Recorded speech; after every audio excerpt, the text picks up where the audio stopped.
when it says that a man can beat his wife, the commentators say that I recommend you, if you beat your wife in our days, use a toothbrush.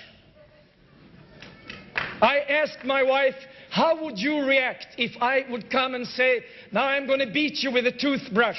She would be very insulted. It would give just as much pain as if I said a bad word.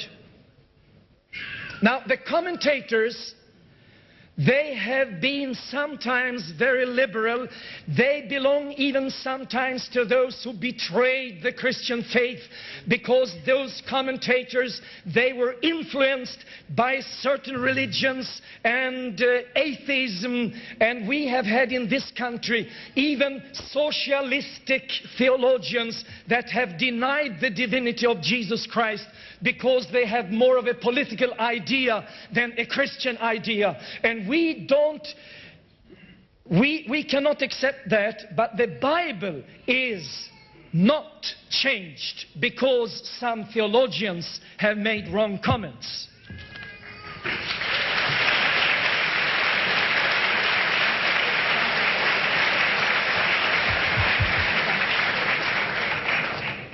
Ladies and gentlemen, in the beginning of this meeting, a format was agreed. That is, the first speaker delivers his talk for 50 minutes, the second speaker for 60 minutes, and the first speaker then again avails his remaining 10 minutes. However, Pastor Stanley, who wished to answer some of the remaining questions, decided to acquire extra time.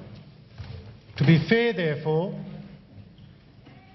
we would have to give similar time to Mr. Deedat. Yes.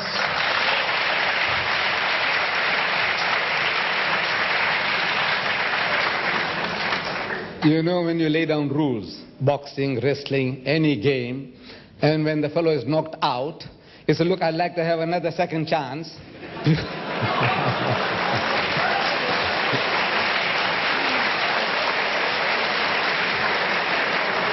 But never mind, out of grace, I mean, there's much is involved. We give our brother the latitude. Now, they're giving me 5 minutes also. Thank you very much. You see, Pastor Stanley mentioned that the Quran also speaks about the Torah, which is the law of Moses, and the Injil, meaning the gospel of Jesus, no doubt. See, there is a relationship between the teachings of Moses, Jesus, and Muhammad. To us Muslims, in actual fact, this is all one religion. There's only one religion. These are not three distinct religions, but it's a different subject. As soon as I start expounding that, you need more time. But the Quran tells us that we believe in the principle that Moses was inspired by God, David was inspired by God, Jesus was inspired by God, and whatever they gave out in the respective times, it was from God, infallible. But those words were not preserved in their pristine purity. That is what we are questioning. We are not questioning Moses, but what was written was not written by Moses. If he had signed his name, no problem. If Jesus had countersigned Matthew, Mark, Luke, and John, there would have been no problem. But since Jesus didn't write a word, in his lifetime not a word was written. He didn't write it, nor did anybody write a word in his lifetime. These are all books, anonymous books. And the Christian scholars are telling us they have no ulterior motives. I might have, but not your scholars. What ulterior motive do they have to tell you that Matthew has used Mark's gospel freely? In the language of the school teacher, he was copying wholesale from Mark. And Mark was not even one of the 12 disciples of Jesus. Why should an eyewitness and a ear witness like Matthew go and copy somebody who wasn't there? It doesn't make sense. And in the book itself, Matthew tells us, Matthew 9:9, it says, while he, Jesus, was going forth into the way, Jesus, saw a tax collector called Matthew. And he, Jesus, comes up to him and he says to Matthew, follow me. And he, Matthew, followed him, Jesus. Who wrote that? God write it? Did Jesus write it? No. Did Matthew write it? No. Yes. If Matthew wrote it, he would say, while he was going forth into the way, he saw me at the tax collector's table, and he came up to me and told me to follow him, and I followed him. This is written by somebody else.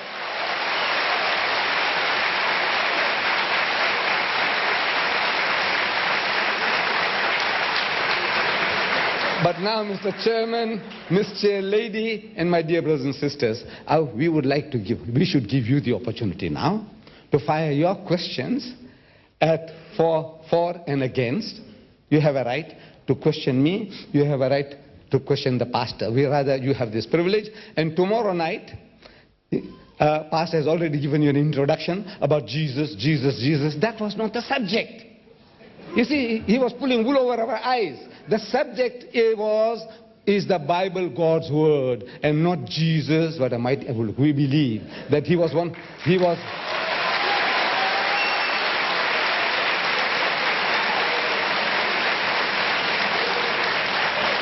I end with this.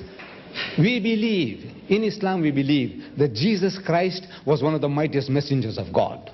We believe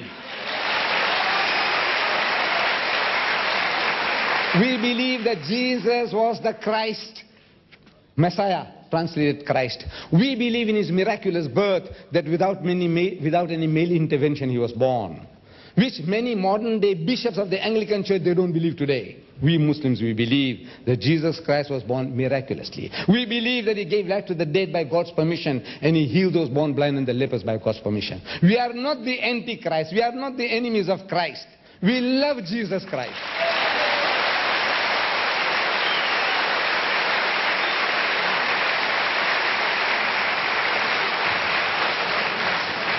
What we are saying is this, that he is not what you are telling us. Maybe you mean well, you are sincere. You are telling us that Jesus is the only begotten Son, begotten, not made. So I'm asking the Englishman, I don't know, you are Swedish, whether you understand English as much as the Englishman, I don't know. But I'm asking the Englishman, I says, now when you tell me begotten, not made, what are you trying to emphasize? That's all. Because I can call any one of you young men, my son, my son, my son, and I know you won't mind it. Your mother won't mind it, your father won't mind it. But if somebody says, is he really your son? And if I said, yes, he is my only begotten son, you know what I'm saying? Yes, that he's a bastard. That's what actually, that's what he's my begotten son, meaning he's not his father's son, he's mine. I'm swearing that young man. I have no right to do that. So I said, it's a language that you're using. In our human language, if you're so particular, why should we not be extra particular when talking about God and his relationship to his creation? That is what we are fighting about, is the terminology that you're using. We say, this is not befitting God. So we would like to share this with the audience tomorrow. I'm sure that they will turn up. But now, the opportunity is yours. Please, go ahead and fire your questions.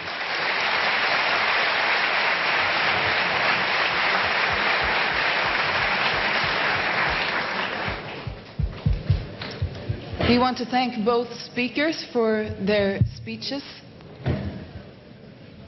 Now we are going to go about to the part where you are welcome to ask questions. And as we know, we have a time limit. We need to be out of here in 40 minutes. Therefore, we welcome you to come also tomorrow to the City Church at Adolf Fredrik Kyrkogata. Mr. Khan will now present the rules of the questioning, and we kindly ask you to respect this. Thank you. Ladies and gentlemen, the arrangements have been made to form two queues. One line is to be formed on the right-hand side for those persons who wish to present questions to Pastor Stanley. Another queue is to be formed on the left-hand side for those persons who wish to present questions to Mr. Deedat. In order for the question time to run efficiently, there are also certain rules that we must follow. First of all questions must relate to the topic at hand. Secondly, brothers and sisters, we must remember that it is question time and not lecturing time. Please therefore confine your question and make it as brief and concise as possible. Do not please begin to deliver lecture. If you wish to do that, you are welcome to hire this hall and we shall all come and listen to you one day.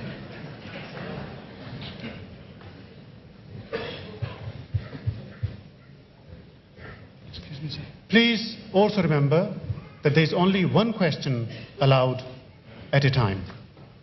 If you wish to ask more than one question, please go to the back of the queue and wait your turn again. There is a person in the middle who will have a portable microphone.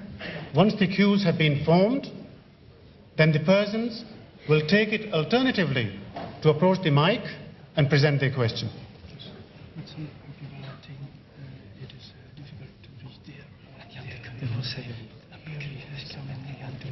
So what do you want? No, then come from one side. What question? The people who is there, it is difficult for them to go in that queue. Yes, I gather that. Some is there, and it is difficult for them to go there. So they can form a queue and we'll take it in turn. And we can ask them to whom they have question, and according to that we can move the mic. Okay. But they will always stand here, no matter where. Yeah. You don't have to move the mic. So where's the mic? In the middle? Yeah. And we'll take one question from this side, the next one, and one from the other side in turns from the speaker. No, because then we don't know if it's for the right speaker. I think we'll just have to take it in turns. We'll just have to take it in turns and we'll do two completely. Yeah, but then we have to check on to who, what speaker it is. It doesn't matter. We'll just have to take it in. My dear sisters and brothers, there has been a slight alteration due to some complications. I have just been told that it's not going to be feasible or practical for people who wish to present their question to Pastor Stanley to come from the left-hand side all the way to the right-hand side. Therefore, it has been decided and agreed between both the chairpersons that we shall take on a first-come, first-served basis, alternatively from one queue and another, and we shall take a chance as to whosoever they wish to forward their question to, they're welcome to do so. You start.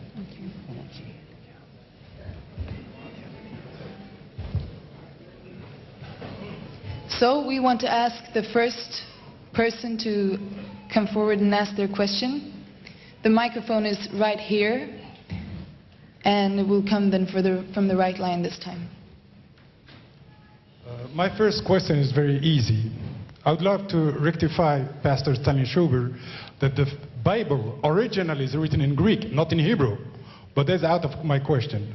You talked in a very funny way about the Quran treating the women badly. I would love to remind you, and I would love you answer me. In the Bible, in Colossians 3:18, in Ephesians 5:24, in Peter 2:1-6, in Timothy 2:9-12, and in Corinthians 34-35.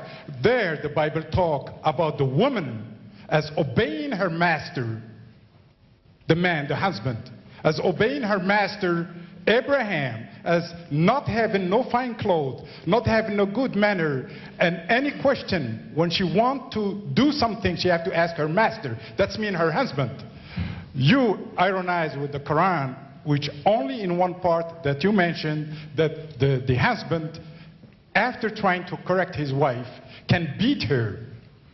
Now, could you explain to me, how could the Bible, in so many places, treat the woman as being a slave and a subject to her master, the husband, while you made the laugh of the Quran mentioning that in a case, after first talking to her gently, second warning her, and the third beat her in a gentle way, which means that the way a Muslim beat a kid, the way they beat their kid, that's the way he's supposed to beat his wife, not mistreat